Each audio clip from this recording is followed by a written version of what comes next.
함께 하나님의 말씀 보겠습니다. 누가복음 2장 1절에서 7절까지의 말씀입니다. 신약성경 89쪽 누가복음 2장 1절에서 7절까지의 말씀 제가 봉독하겠습니다. 그때 가이사 아구스도가 영을 내려 천하로 다 호적하라 하였으니 이 호적은 구레뇨가 수리아 총독이 되었을 때 처음 한 것이라. 모든 사람이 호적하러 각각 고향으로 돌아가매 요셉도 다윗의 집 족속이므로 갈릴리 나사렛 동네에서 유대를 향하여 베들레헴이라 하는 다윗의 동네로 그 약혼한 마리아와 함께 호적하러 올라가니 마리아가 이미 잉태하였더라. 거기 있을 그때 해산할 날이 차서 첫 아들을 낳아 강보로 싸서 구유에 뉘었으니 이는 여관에 있을 곳이 없음이러라. 아멘. 누가복음 계속 매일 묵상하고 계시는 분들은 혹시 비슷한 느낌 가지셨는지 모르겠습니다만, 저도 이번에 누가복음 공부하면서 묵상하다 보니까 그 도입부에서부터 이 누가복음은 굉장히 정교하게 잘 짜여진 문학 작품처럼 혹은 어떤 영화처럼 서로 대조적인 이미지들을 번갈아 가면서 독자들에게 보여주고 있습니다. 대조적인 이미지들을 계속 번갈아 보여줌으로써 이 누가복음서의 기자가 전달하고자 하는 그 메시지를 아주 효과적으로 전달하고 있는 것 같습니다. 결국 누가가 전하고 싶어하는 이 예수 그리스도의 탄생의 메시지는 그리스도께서 낮은 자들 가운데 오셨다는 것입니다. 낮고 천한 사람들 가운데 그들과 동등한 한 사람으로 이 땅에 태어나셨고, 또 그 바로 낮고 천한 그 사람들을 위해서 이 땅에 오셨다.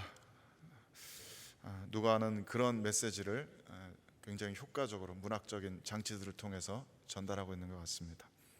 이것은 세상 사람들이 흔히 생각하는 하나님 또 메시아의 이미지와는 사뭇 다른 것이죠. 주 예수 그리스도께서는 그 당대 사람이 주의 깊게 살펴보지 않으면 정말 아무도 눈치채지 못할 만큼 평범하고 연약한 사람들 가운데 그들 가운데 하나로 오셔서 그들에게 정말 커다란 기쁜 소식 그 자체가 되어주셨습니다. 이 누가복음 도입부에 등장하는 대조적인 이미지들 가운데 첫 번째 눈에 띄는 것은 사가랴와 마리아의 이야기입니다.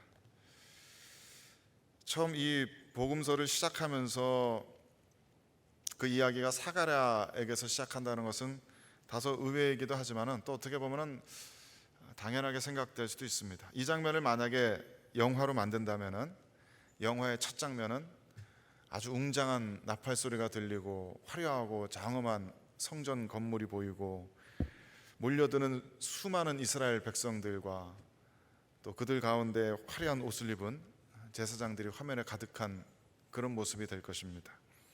그리고 그러한 장엄한 화면에 걸맞게 천사가 등장합니다. 일반 백성들은 가까이 접근하지도 못하는 저 거룩한 성소 안에서 그 엄숙한 분위기 속에서 이스라엘 온 백성을 대표하는 제사장으로서 하나님의 임재 앞에 향단에 향을 피우고 있을 때 갑작스럽게 천사가 현현하여서 제사장 사가랴에게 하나님의 말씀을 대언해주는 그런 장면으로 이어지는 것입니다. 이 장면은 천사가 이렇게 하나님의 말씀을 대언해주는 이 장면은 사가랴 본인에게 뿐만 아니라 이스라엘 민족에게 대단히 커다란 의미가 있는 장면입니다. 구약 성경의 마지막 책 말라기에서부터 이 순간까지 근 400년 동안 이스라엘에는 선지자가 나타나지 않았습니다. 하나님의 말씀이 이스라엘 백성들에게 들려지지 않았던 것입니다. 하나님께서 이들 가운데서 침묵하고 계셨습니다. 그 오랜 침묵을 깨고서 하나님께서 그 화려하고 엄숙한 성소의 한가운데서 모든 백성들을 대표하는 제사장에게 말씀을 걸기 시작하시는 것입니다.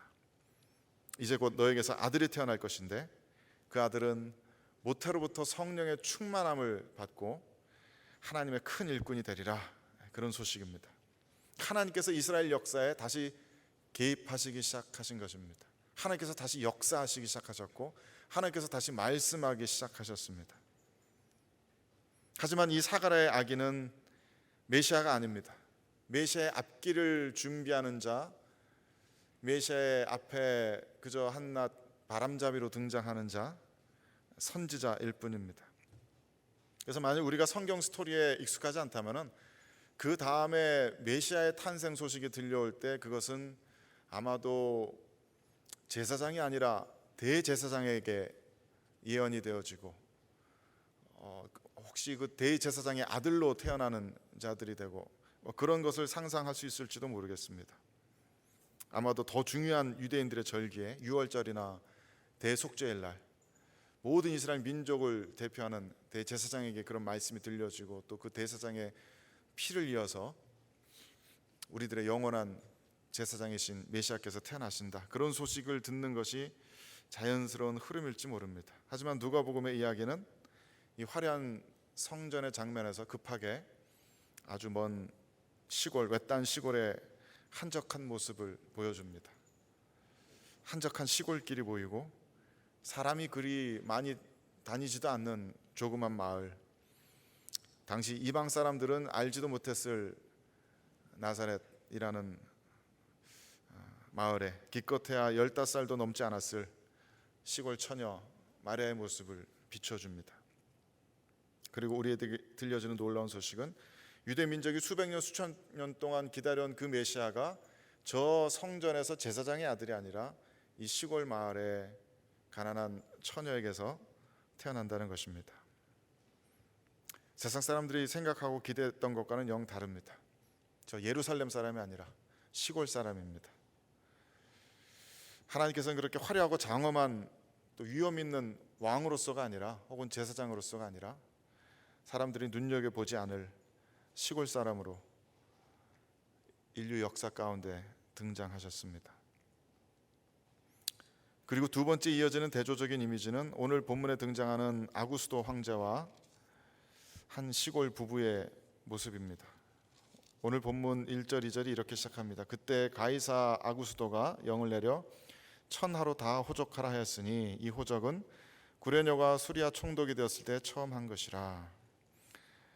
일단 분위기가 1장의 분위기와는 조금 다른 듯합니다. 1장의 분위기는 어쩐지 좀 얘기들이 좀 환상적이고 마치 구약 성경의 이야기들 읽는 것 같고 구약 성경의 시편들 읽는 것 같은 그런 분위기입니다. 하지만 2장에 넘으면서 갑자기 좀 더 모던한 역사적 기록을 읽는 것 같은 분위기를 풍깁니다. 하지만 이 구절은 다만 이 사건이 있었던 시대의 역사적인 레퍼런스만을 제공해 주기 위한 것만은 아닌 것 같습니다. 여기에 가이사 아구스도의 이름이 등장하는데 영어로는 우리 흔히 아우구스투스라고 알려진 로마 제국의 초대 황제로 일컬어지는 인물입니다. 오늘이 8월 9일인데 8월 영어로 하면은 어거스트잖아요. 바로 이 사람의 이름을 따서 그렇습니다. 7월은 줄라이라고 하는데 아우구스투스의 양아버지 이름이 줄리아 시저이기 때문에 아버지 이름 먼저 놓고 그 다음에 자기 이름 이렇게 넣었습니다. 그만큼 파워 있는 인물입니다. 이 아우구스투스는 죽은 자기의 양아버지 줄리어스 시저를 신으로 만들고 자기는 자동으로 신의 아들이 되었습니다. 하나님의 아들입니다. 그렇게 스스로를 높여 세웠던 인물입니다. 그리고 정말 그 명칭에 걸맞게 놀라운 업적들을 이뤄냈습니다. 로마 제국의 기틀을 잡고 로마 제국의 문화를 완성시키다시피 했습니다. 그러니까 오늘 본문을 영화로 계속 만든다고 해도 1장의 그림과 좀 비슷할 겁니다. 2장으로 넘어서면서 1장에 뒤지지 않는 화려한 로마 황제의 궁정이 비춰지게 될 것입니다. 그 화려한 궁정 속에 늘어선 수많은 호위병들 그리고 수많은 신하들 앞에 이 가이사 아구스도가 황제 아우구스투스가 등장합니다. 그가 장엄하게 손을 들어서 칙령을 선포합니다. 모든 로마 제국의 백성들은 호적을 등록해서 세금 거두는 데 차질이 없도록 하라는 명령을 내립니다. 그리고 그 명령이 온 로마 제국으로 퍼져나가게 됩니다. 어쩌면 몇 달, 몇 년이 걸렸을지도 모릅니다. 제국의 수많은 왕들이, 제국의 수많은 총독들이, 수많은 관리들이 부지런히 움직이면서 황제의 명령대로 각자의 관할 구역에 살고 있는 모든 백성들로 하여금 호적을 등록하도록 그렇게 명령들을 하더랍니다. 온 로마 제국의 백성들이 움직입니다. 각자 자신의 고향으로 돌아가서 호적으로 등록하는 그런 일들을 합니다.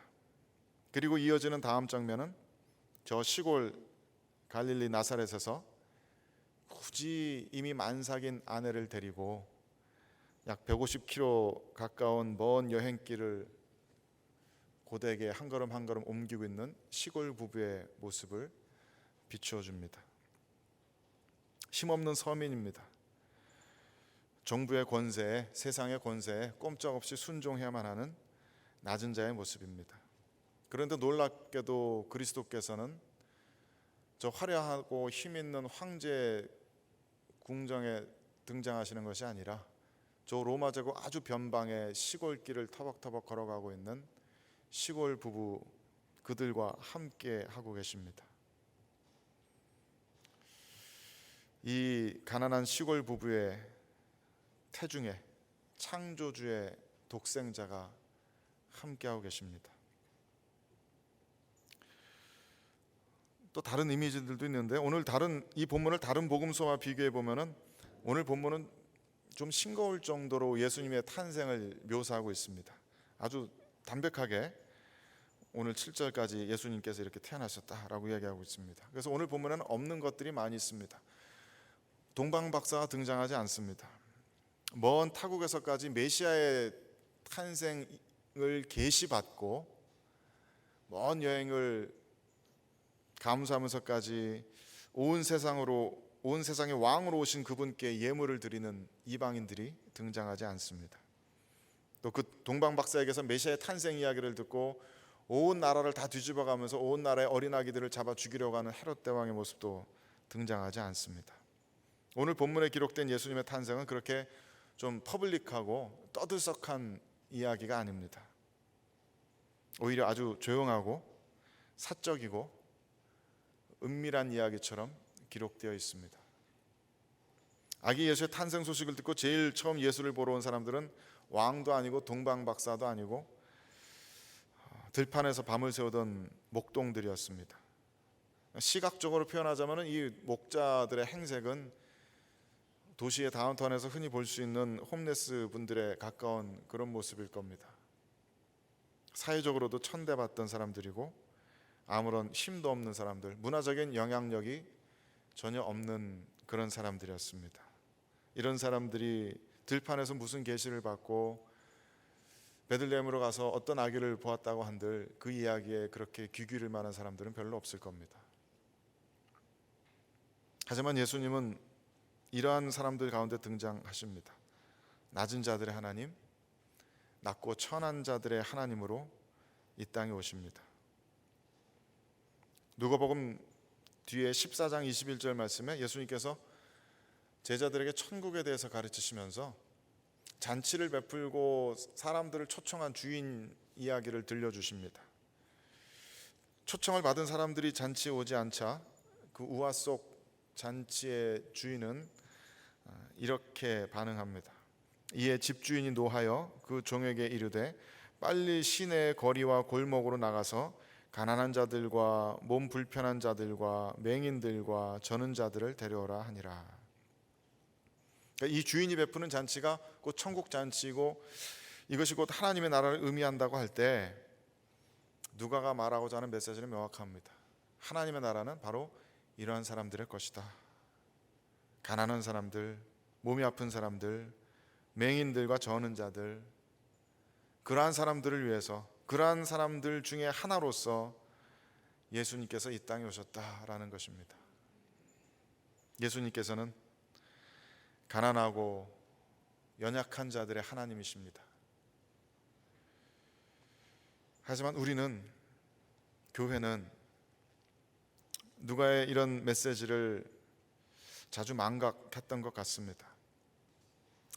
AD 313년에 그 유명한 밀라노 칙령으로 기독교가 로마 제국에 의해서 공인되고 나서 기독교는 더 이상 핍박받는 종교가 아니라 황제의 종교가 되었습니다. 그 이전에 교회는 핍박받고 도망쳐 다니고 지하 무덤에 숨어 있고 그래서 가난할 수밖에 없고 연약할 수밖에 없는 사람들의 모임이었지만 이 313년 이후로 교회는 힘 있는 사람들, 왕과 귀족들, 권세 있는 사람들의 모임이 됩니다. 황제 종교가 되어버렸기 때문에 너도 나도 교회로 몰려가기 시작한 것입니다. 황제와 관계를 맺으려는 수많은 사람들이 몰려들었고, 황제는 옛날 이방 종교의 사제들이나 누리던 혜택을 기독교회에게 선물해 주었습니다. 교회 감독들, 목사들은 높은 명예를 가지게 되었고, 이교도들의 돈으로 교회 건물들이 끊임없이 계속해서 크고 화려하게 신축되었습니다. 교회는 세금을 면제받았고 기독교의 주일이 공휴일로 지정되었습니다. 롤랜드 베인튼 같은 역사학자들은 이런 시대를 가리켜서 위선의 시대라고 부릅니다. 수많은 위선자들이 나에게도 신앙이 있는 것처럼, 나도 예수님 믿는 것처럼 교회로 몰려갔던 그런 시대이기 때문입니다. 그래서 이런 말을 했습니다. 불로 시험을 받던 교회가 이제는 호의로 시험을 받았다. 비슷한 말이지만 4세기경, 4세기, 5세기에 활동했던 교부인 제롬은 이렇게 기록하기도 합니다. 예배당의 지붕은 금으로 치장하고 대리석을 끼워 장식하고 있다. 한때 불꽃 속에 던져졌던 그리스도인들의 거룩한 책이 이제는 화려하게 재본되고 황금과 보석으로 꾸며지고 있다. 그리고 기독교는 빠르게 세속화되었습니다. 금방 로마 황제에 맞설 만한 권력을 차지하게 되었고, 세상에 그 어떤 누구도 부럽지 않은 엄청난 부를 축적하게 되었습니다. 1970년대 한국에서 지명 수배자가 되어서 도망다니던 시인 김지아 씨는 금관의 예수라는 희곡 작품을 쓴 적이 있습니다. 이 희곡 속에서 기독교회는 예수 그리스도의 면류관을 벗겨내고 대신 화려한 금관을 씌워줍니다. 그리고 예수 그리스도를 차가운 시멘트 동상 속에 가두어 버립니다.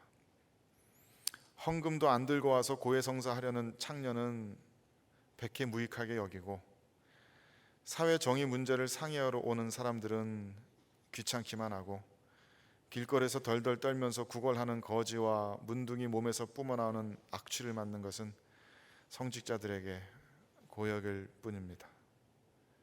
예수가 쓰고 있는 그 금관은 작년 성탄절에 교회 다니는 사장님이 헌금한 돈으로 만든 것인데, 그 사장님은 이렇게 기도합니다.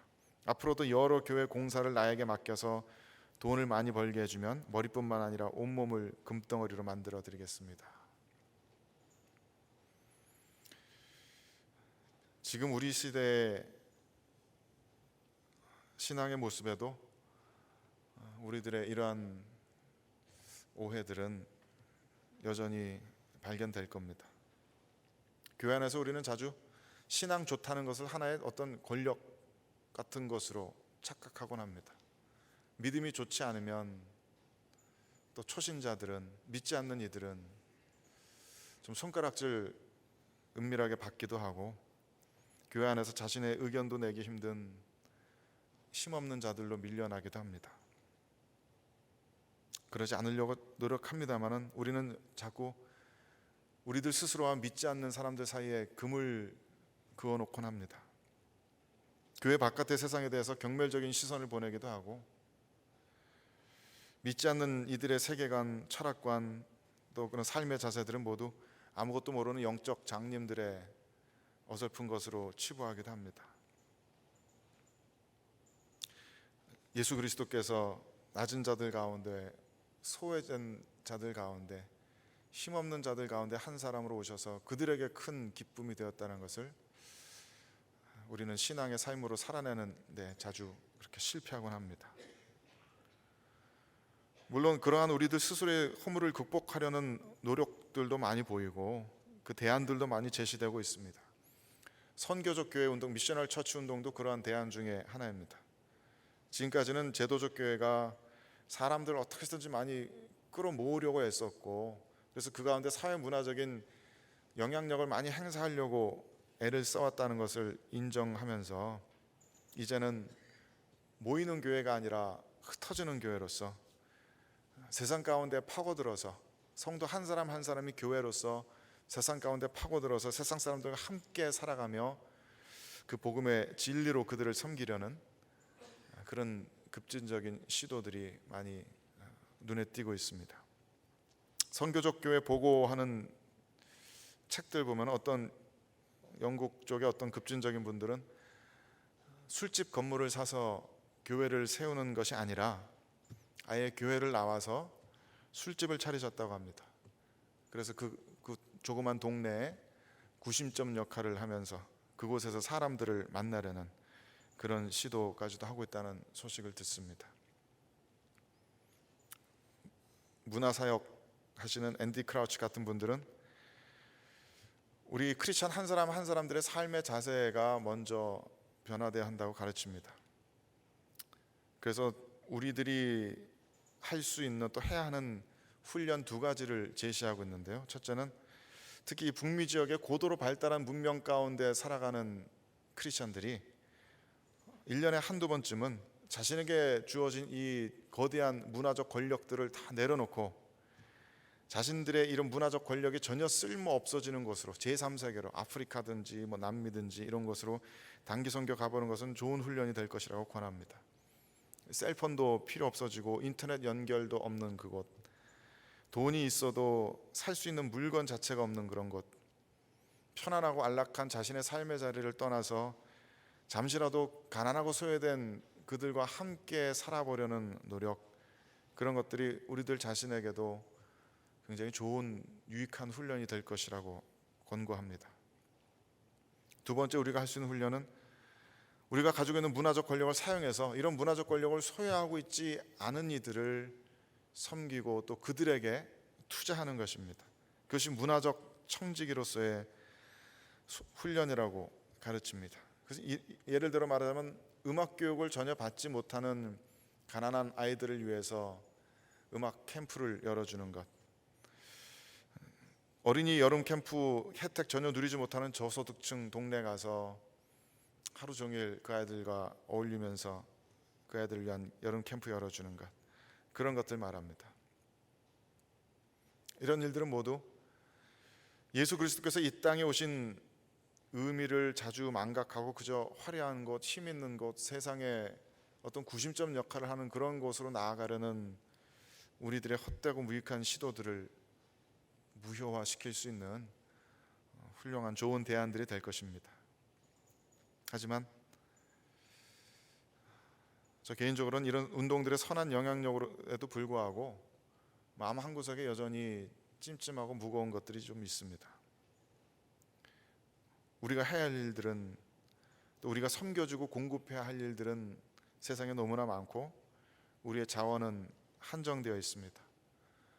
스스로의 휴가를 포기하고 맛있는 것, 또 좋은 물건 소유할 것 포기하고 다른 이들 섬기는 것은 여전히 우리들의 본성을 거스르는 일이기도 합니다. 그래서 우리들의 마음이 무거운지도 모르겠습니다. 무언가를 더 해야 하고 더 열심히 해야 하는 것, 그것 때문에. 물론 해야죠. 해야 하는데 이런 운동들에 우리들의 몸을 또 공동체를 움직이기에 앞서서 생각해 봐야 할 것이 분명히 있을 듯합니다. 무엇보다도 이런 운동들은 우리들 자신을 여전히 높은 자들, 권력을 가진 자들로 위치시킵니다. 우리는 예수님과 함께 낮은 곳으로 내려가야 되는 사람들이기 이전에 우리들 스스로 예수님을 필요로 하는 사람들입니다. 우리는 너무나 그 사실을 자주 망각합니다. 누가복음 5장 31절 32절 말씀이 이렇게 되어 있습니다.